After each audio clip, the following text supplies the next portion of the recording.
अस्सलाम वालेकुम नाजरीन। आज का प्रोग्राम बहुत अहम है। रबुआ की पुरानी यादें। मेरे साथ एक बहुत ही प्यारी शख्सियत है, हमीदुल्ला शेख साहब। कनाडा में इस वक्त फजर का वक्त हो गया है, पढ़ ली है लोगों ने नमाज।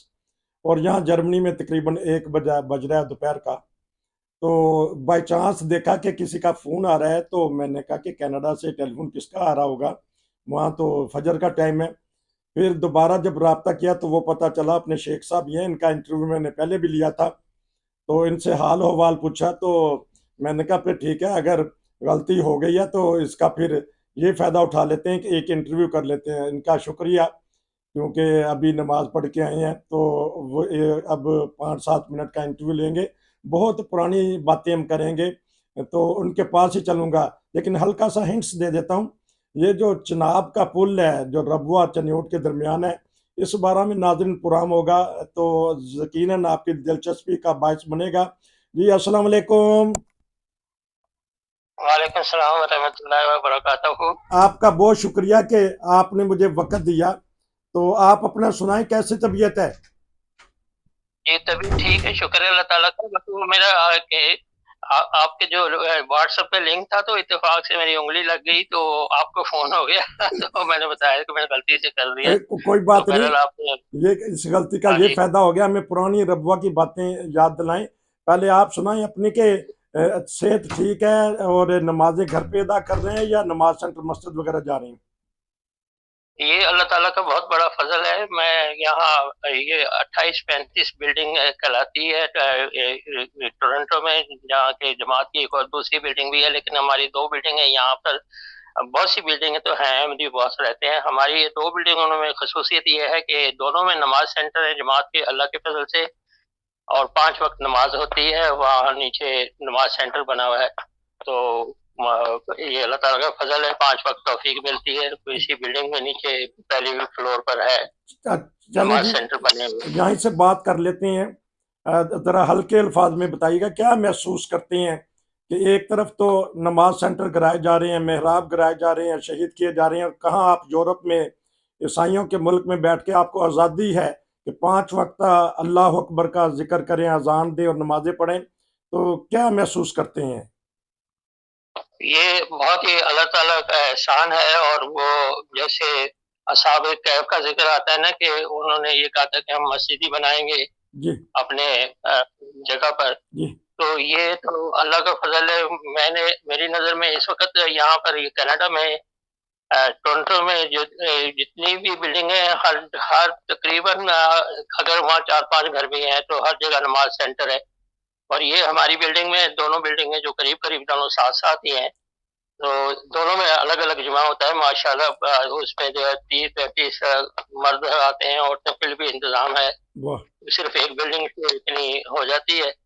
तो हम ये अल्लाह ताला का बहुत बड़ा एहसान है। और वो जो जैसे पाकिस्तान में जो कुछ हो रहा है उसकी तकलीफ तो है, लेकिन अल्लाह ताला के फजल जो है उसको हम शुमार नहीं कर सकते।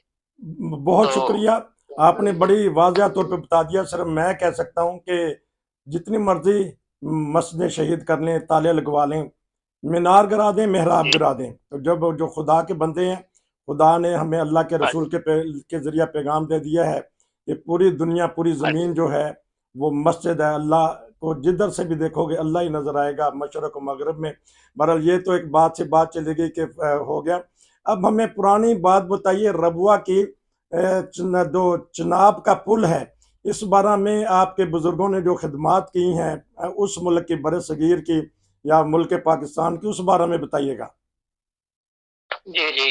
मेरे दादा जान जो थे वो रेलवे में, दादा जान ने खलीफा सानी के ज़माने में बैत की थी शुद्धी की तहरीक के दौरान। अच्छा। और वो रेलवे में उनकी जो थी, ब्रिज इंस्पेक्टर थे वो। और उस वक्त जो था, अंग्रेज़ों के ज़माने में ये बात है। और ये तकरीबन जब चेनाब का जो पुल बना है उसमें वो मेरे दादा की ज़ेरी निगरानी बना है। तो वो इसके अलावा भी रेलवे के बहुत सारे पुल बनाए थे। कोटी में भी मेरे दादा जो थे सिंध के पहले अमीर थे, पूरे सूबे सिंध के। और उनकी जमात जो थी वो रेलवे भी जमात कहलाती थी कि जहां वो जाते थे तो पूरी एक जमात ही वहां होती थी उनके साथ। और रब्बा के पुल में उनकी ये पार्टीशन से पहले ही बना था, रब्बा उस वक्त कायम भी नहीं हुआ था, उस वक्त भी पुल बना था। आपका जो खिताब आपको मिला था खान बहादुर का, वो इस वजह से मिला था कि आप बड़ी जुर्रत थी आप में। और उन्होंने वहां भी एक तो तबलीग बहुत ज्यादा करते थे, बड़े निडर इंसान थे, और दूसरा ये कि वो जिन इलाकों में बहुत यानी इंसान नहीं जा सकता, जैसे आजाद इलाके थे सुबह सुबह सरहद के, वहां भी उन्होंने पुलों पर काम किया है।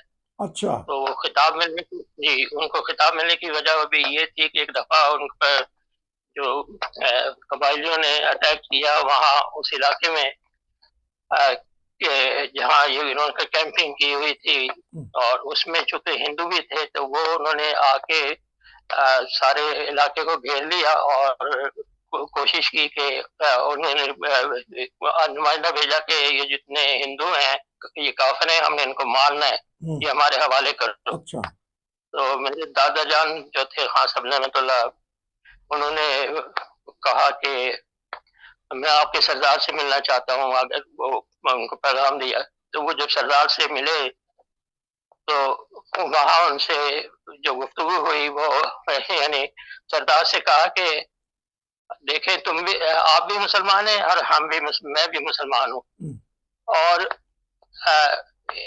और ये जो मेरे साथ जो काम कर रहे हैं ये मेरी पनाह में है। अच्छा। तो मैं आपको आप हम आपसे डरते नहीं हैं, हम आपका मुकाबला करेंगे। अगर आप मारने आना लड़ना चाहते हैं तो फिर हमारी जानों के बाद ही आप उनको मार सकते हैं, हमारे ये पनाह में है। तो उस जो सरदार था वो उसको जरा जोश आया और उसने कहा कि तुम भी मुसलमान है, हम भी मुसलमान है, तो तुम भी ये समझता है कि हम मुसलमान को मारेगा, हम नहीं मारेगा। तो उसे उसने बजाय इसके कि वो जोश में आके हमारे दादा के सीने पे हाथ भी मारा कि हम नहीं मारेगा मुसलमानों को, ठीक है तुम्हारी पनाह में है तो ठीक है फिर। तो उससे वो उनके ताल्लुकात एक दोस्ती में तब्दील हो गए। उन्होंने दादा जान के लिए वो जो जैसी रवायत है मिडल वहाँ की सुबह सरहद की, तो उन्होंने दादा जान को तोहफे दिए, दुम्बे वगैरह। अच्छा। तो इस तरह से वो माहौल जो था वो बड़ा, एक बजाय इसके कि वो जो एक किस्म की नफरत थी वहाँ वो एक किस्म का दोस्ताना माहौल कायम हो गया और वो करते रहे। तो इसकी वजह से आपको खिताब मिला था खान बहादुर का। अच्छा, ये अच्छा अंग्रेजों की तरफ से खान बहादुर का खिताब मिला था या जमात की तरफ से? नहीं, अंग्रेजों की तरफ से मिला था। अंग्रेजों की। अच्छा, मैं थोड़ा सा नाजरीन को बता दूं कि ये होती है इंसानियत कि अपने हिंदू भाई की जान बचाने के लिए खुद पेश हुए, अपना सीना आगे कर दिया और लड़ने मरने के लिए तैयार हो गए। तो फिर ये जुर्रत का मुजाहरा किया, तो आगे से भी वो जुर्रत का उन्होंने मुजाहरा किया, तो दोनों में आपस में इत्तेफाक हो गया। ये पार्टीशन से पहले की बात है या बाद की बात है? ये पार्टीशन के पहले की बात है, क्योंकि आप पार्टीशन से रब्बा पैनल होने से पहले ही फौत हो गए थे। आप कादियान में मदफून हुए, कतर खास में खलीफा सानी ने साहबा के कतर खास में उनकी तदफीन की थी। अच्छा। उस ताल्लुक की वजह से कि जो आपकी जमाती जो खिदमत थी और जो तबलीग थी और खुलफा से जो ताल्लुक था, उस बिना पे जो है वो हजूर बहुत प्यार करते थे और खलीफा राबे भी बहुत प्यार करते थे, हमसे भी बहुत प्यार करते थे। तो जो खलीफा राबे थे उस ताल्लुक की बुनियाद पर। ठीक है, क्योंकि ये है जो खिदमत करता है इंसान, एक अगर दुनियावी करते हैं तो फिर उन्हें सरकार की तरफ से भी खिताब मिलता है, और जो जमात की खिदमत करते हैं तो हम देखते हैं कि खुलफाए अहमदियत किस तरह उनके साथ प्यार और मोहब्बत और बहुत ही प्यारा शफकत का सलूक करते हैं। तो बात हो रही है जो खान बहादुर हैं, उन्होंने रबवा का पुल बनाया, तो क्या महसूस करते हैं? कब से आप रबवा नहीं गए? जब, क्योंकि मैं तो मुद्दत ही हो गई है, नहीं जा सका पाकिस्तान। पुल को देखते हैं तो क्या दादा जान की याद आ जाती है?